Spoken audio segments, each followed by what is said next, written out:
Welcome everybody. So we're going to work on the quadrunner 500 today.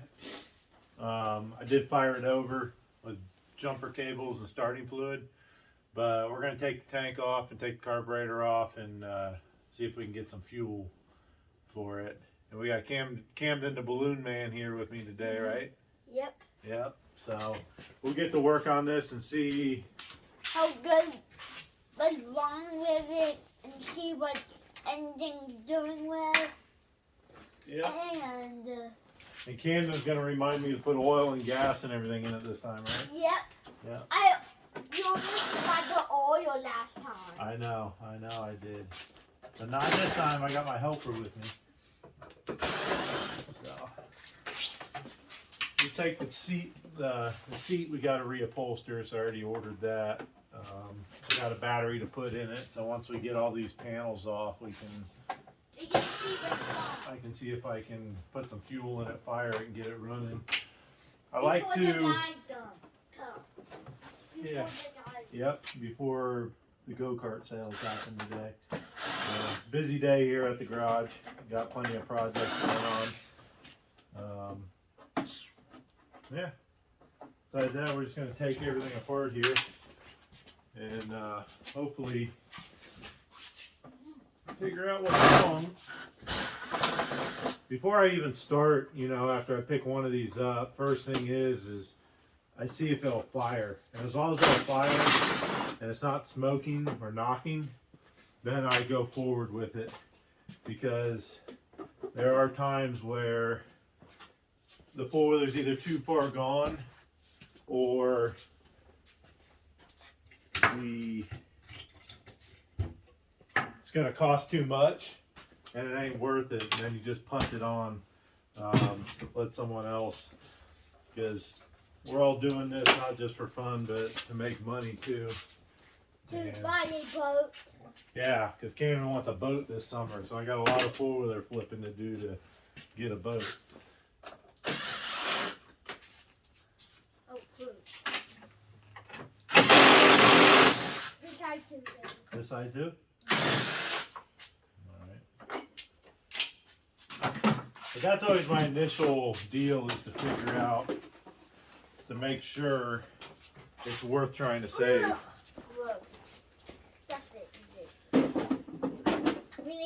Because sometimes I pay so little for them, it doesn't matter. I could either part them or flip it to the next person. But it looks like if I pull this tank off, I'm going to be able to get to the carb. Yep, so let's go ahead and, these two bolts, bud? Yep. Look. Yeah, that's for the four-wheel drive. This is old school. I was still in high school when this thing came out. Yep.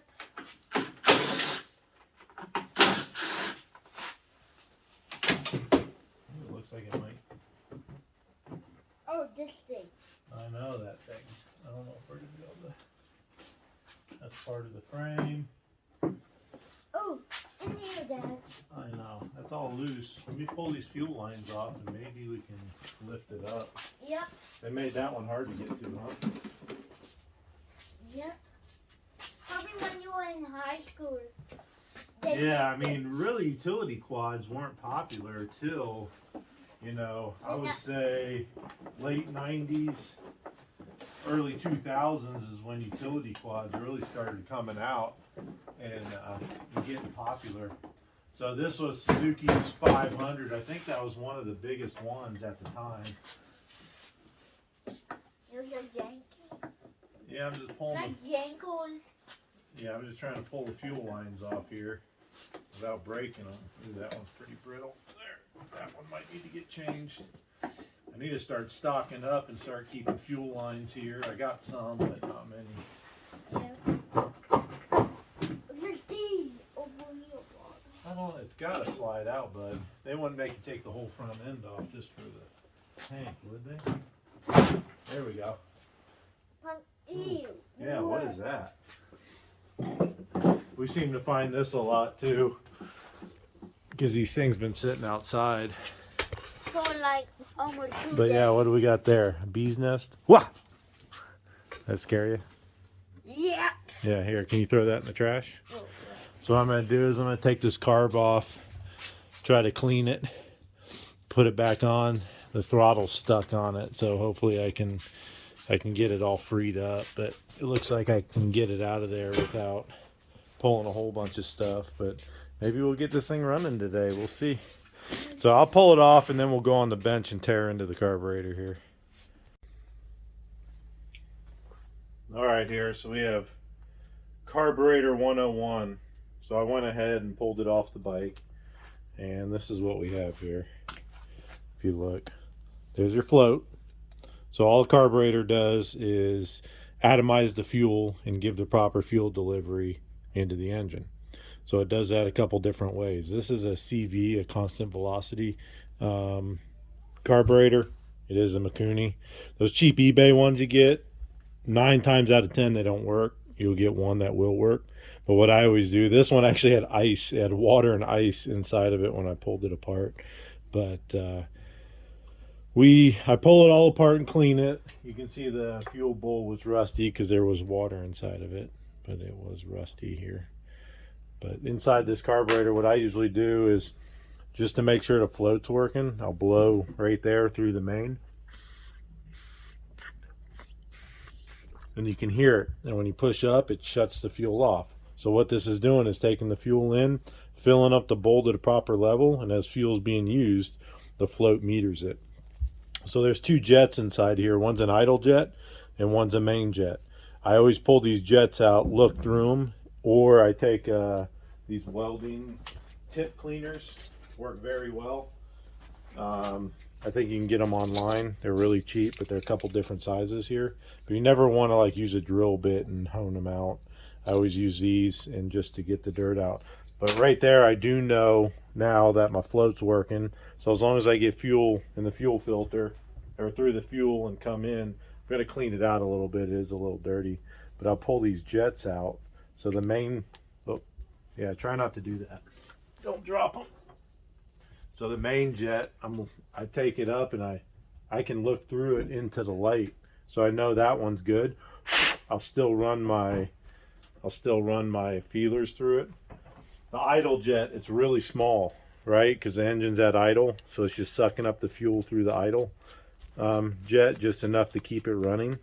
And if you pull that one out, it's really, really small. So here it is right here, and I'm sure if I look, I can barely see anything through it. So I'll take my smallest cleaner tip here and see. Sometimes you have to use like telephone wire or a piece of cable, something really small strand, but I'll push that through and you can see it. I'm not trying to waller it out or anything. I'm just trying to clean it and make sure it's clean. And so now I can see light through it. So I know my main jet's good, my idle jet's good. I'm probably just going to start putting this thing back together. I'll blow it out real good and try to clean the rust. I haven't got an ultrasonic cleaner yet. Maybe I should ask for that for Christmas. One other thing is your air fuel mixture screw. While it's running, if it's lean or rich, I counted the turns in. You always want to count them in, and I counted it's two turns out. So I'll pull this thing out. I'll make sure the needle's clean on it. You want to make sure there's a spring down in there and it stayed in there. But it's a real small needle, and all it does is allow a little air by, and that's how you can richen or lean your air fuel mixture at idle.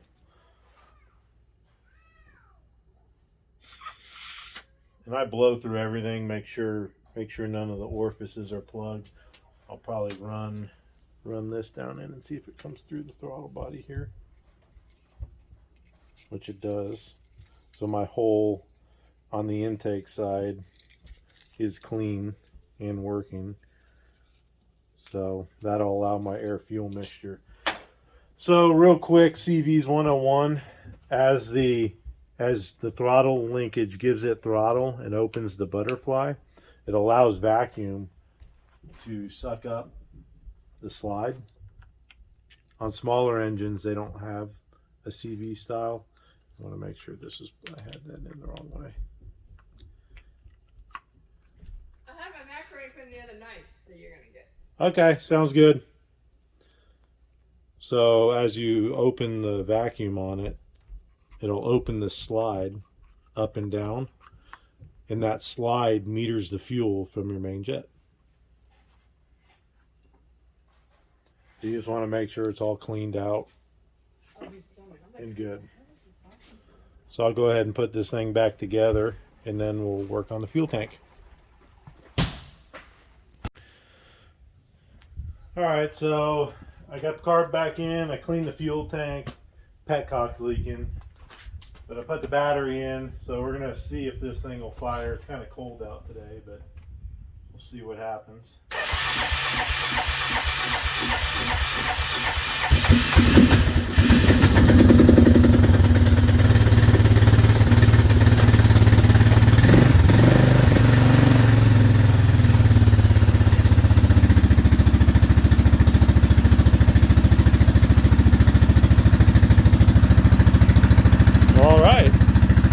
I guess when you clean a carb right, it works well. See a little smoke out of there, but I don't know, it's been sitting a long time. Actually, it just might be because it's cold. And then I also changed the oil. I got a filter coming for it, but man, she runs pretty good for sitting for so long.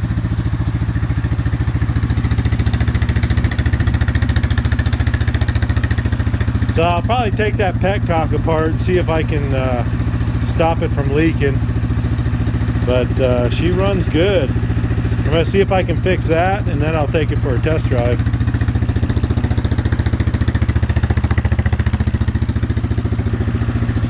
I don't know if that's smoke or...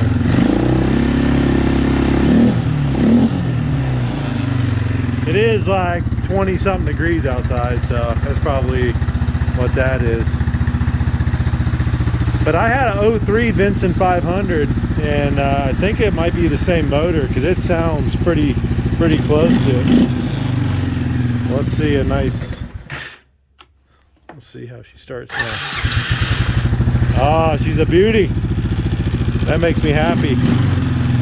This thing was sitting outside with that go-kart, and now it, you know, give it a second chance. A couple little plastic pieces, but if I just do a petcock and I got an air filter coming for it and a seat cover, we should be in business now. So pretty happy with it. But once I get it all back together and clean, I'll do one more little quick video on it. But that go-kart and this was $400 for both of them, and I sold the go-kart this morning for $500. So I'm already 100 in the plus without even selling this one yet. So we should be doing pretty good. But I'll once I get it all back together, we'll go for a ride.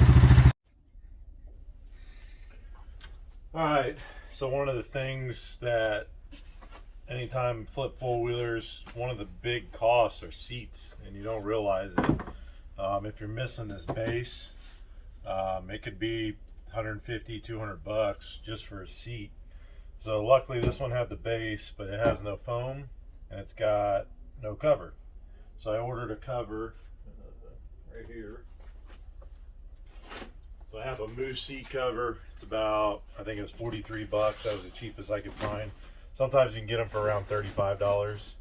But anyways, I have no foam, so I probably could get, it's hard to find anything worth a darn. So we're gonna try to go with some project foam from Walmart. I think it's $14, so I'll have 50 bucks in the seat, because if you don't have a good seat, it's really hard to sell. So I'm gonna try to layer this stuff, may glue it, so we'll put a couple layers on here, enough, you know, usually 2 or 3 inches, enough to strap the cover over it and staple it. I got an electric stapler, but we'll see how she turns out. This cover looks, should be the right one. So you don't want to go too thick because then your cover won't fit, but Upholstery's not my favorite thing to do. I've done, I'd say probably a dozen seats so far between personal ones and four-wheelers I sold, but it's not my favorite. This cover looks a little high in the center, but they say it's the right one, so we'll just pull it, put some foam on it, pull it, and see if I can get it tight in the center. And go from there. I'll go ahead and time lapse it because it's kind of boring and it's time consuming and tedious when I should be putting on oil filters and brake calipers and fun stuff to make it done. But I'll go ahead and time lapse this and maybe we'll get this thing done today.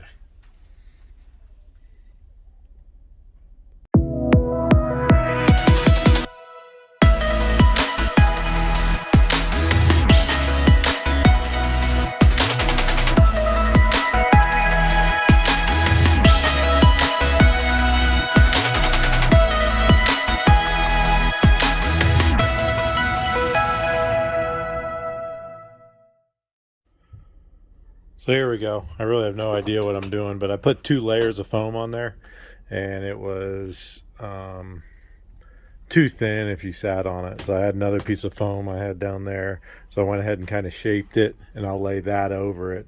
Hopefully we get a good form, but I just need a little more cushion where the butt's gonna be. So that's what I did. I'll put the other white stuff on, I'll tape it. That way I just get kind of a form. And I have my wife's bread cutting knife here I'm using, and it works pretty good if you're trying to shape foam. You get a pretty good cut on it, so I won't tell her that I use that, but I'll clean it off and put it back in the kitchen drawer. So I'll go ahead and put the white stuff back over. I just tape it temporarily till I get the cover, and then I cut the tape away. So we'll see what happens.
Alright, so it's not perfect, but this is where that thick foam stopped up here and the thin went over it. So left a little bit of, I guess, cushion for us males right there in the front. So all these little marks, those will come out with a little heat. I might put the heat gun on it. It's 51 in the barn today, but it's below 0 outside. Staple gun, I just went around, stapled it all the way around. There's a couple I gotta that are loose, but I'll go around and check them all again, and let's see, let's set it on there and see what it looks like. Well, I don't have the tank on there because I'm waiting on the petcock to come, but let's do that, set that down.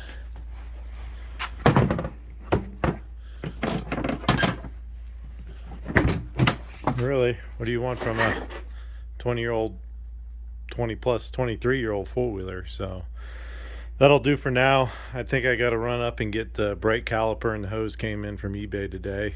I do need to make a shift knob. They were like $25, so I think I'm just gonna make something. It's just for the forward reverse. I'll make something, and I don't know, a golf ball would work or something. I don't know, we'll find something around the shop to make a little shifter, but she's getting close. Spark plug, oil change already done, put the air filter in, fix the brakes, And I gotta wait on the petcock, but we got such bad weather, I don't know if it's gonna be shipped.